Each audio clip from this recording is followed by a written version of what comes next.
Le 26 février 1993, une bombe explosa dans les parkings souterrains de la tour nord du World Trade Center à New York. Elle fit 6 morts et des dizaines de blessés. L'explosion éventra plusieurs niveaux dans les souterrains de la tour, mais ne mit pas en péril l'intégrité structurelle de l'édifice. Le FBI remonta très rapidement aux coupables, un groupe d'islamistes mené par un certain Ramzi Youssef. Plusieurs d'entre eux furent condamnés par la suite à la prison à vie. Depuis ce jour, le sentiment de sécurité des Américains, qui s'étaient toujours sentis à l'abri sur leur territoire, fut mis à mal pour toujours. Voici comment débutait un documentaire de la série The FBI Files, consacré précisément à l'attentat de 1993 contre le World Trade Center. I'm Jim Kellstrom, former director of the FBI's New York office. Terrorist bombings are what happen in other countries, not here in the United States. And yet, in 1993, it happened in New York City. The World Trade Center bombing rattled our notion of domestic security. It shook the foundation of our belief that we're not vulnerable to terrorism. The cracks it caused in our self-confidence can never be repaired. If it happened once, could it happen again? It was the question in everyone's mind. Dommage que ce soit précisément le FBI qui ait sponsorisé l'attentat de 1993 au World Trade Center. Le procès mit en effet en évidence le fait que c'est le FBI qui avait fourni aux terroristes le matériel pour confectionner la bombe, au travers d'un de ses infiltrés, l'ex-militaire égyptien Emad Salem, spécialisé dans la fabrication de bombes. There is some evidence that the FBI may have known of the plot in advance through an informant and might even have stopped the bombing that killed 6 people. Correspondent Jacqueline Adams has the story. FBI agents might have been able to prevent last February's deadly explosion at New York's World Trade Center.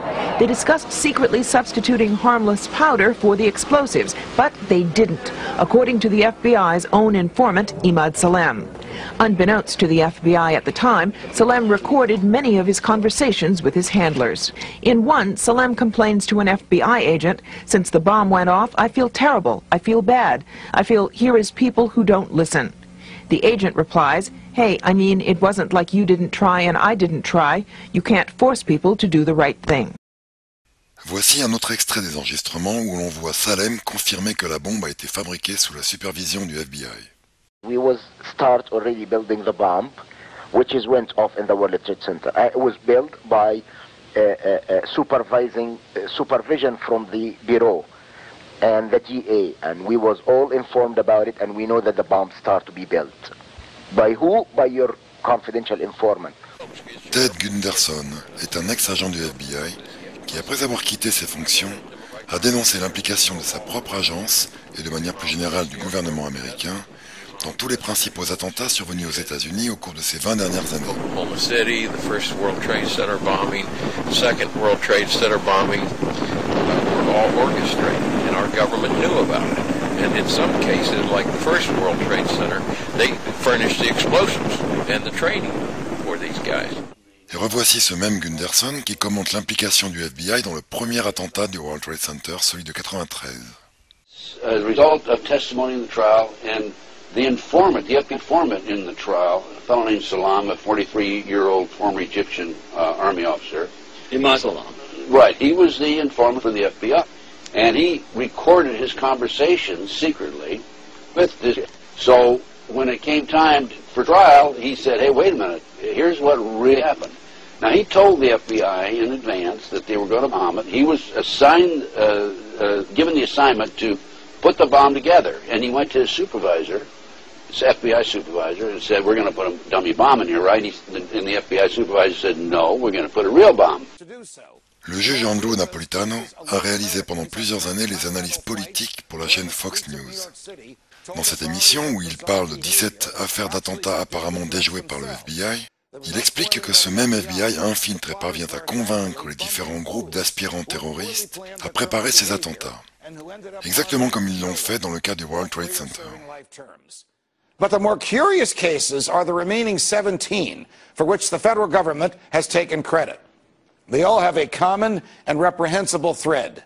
They were planned, plotted, controlled, and carried out by the federal government itself. In all of these 17 cases, from the Fort Dix 6 to the Lackawanna 7 to the Portland Parade bomber, the feds found young men of Muslim backgrounds, loners who were bitter at America. They befriended them, cajoled them, and persuaded them that they could change the world by killing Americans. In all these cases, agents worked undercover and portrayed themselves to the targets as Arabs of like un-American mind. In some cases, the federal agents used third parties to act as middlemen. The third parties were typically persons who had been convicted of crimes and who, in return for leniency at their own sentencings, were willing to work with the same feds who prosecuted them in order to help the feds entrap whomever else those feds were pursuing. Voilà, selon Ted Gunderson, le motif pour lequel le FBI se serait impliqué de manière directe dans tous les principaux attentats de ces dernières années sur le sol américain. Okay, back in the 80s, 1980s, the Department of Justice proposed legislation to fight terrorism. And this legislation took away many of our constitutional rights and civil liberties. One of the authors, a female attorney with the Department of Justice, publicly made this statement, I've got her name on my file someplace, that before this passes, people will have to be killed. Well, so that was the reason, I feel, for the 1993 World Trade Center bombing. Unfortunately for them, fortunately for us, the good guys, there were only 6 people killed, not enough to pass the legislation. Une affirmation que vient corroborer l'écrivain Steve Emerson, auteur du livre American Jihad. I heard it repeatedly after the 93 World Trade Center bombing by saying they didn't kill enough people. It wasn't said by militants, it was said by FBI agents. They didn't say it because they wanted more blood, but they understood that it would take more blood in order to get the government to react.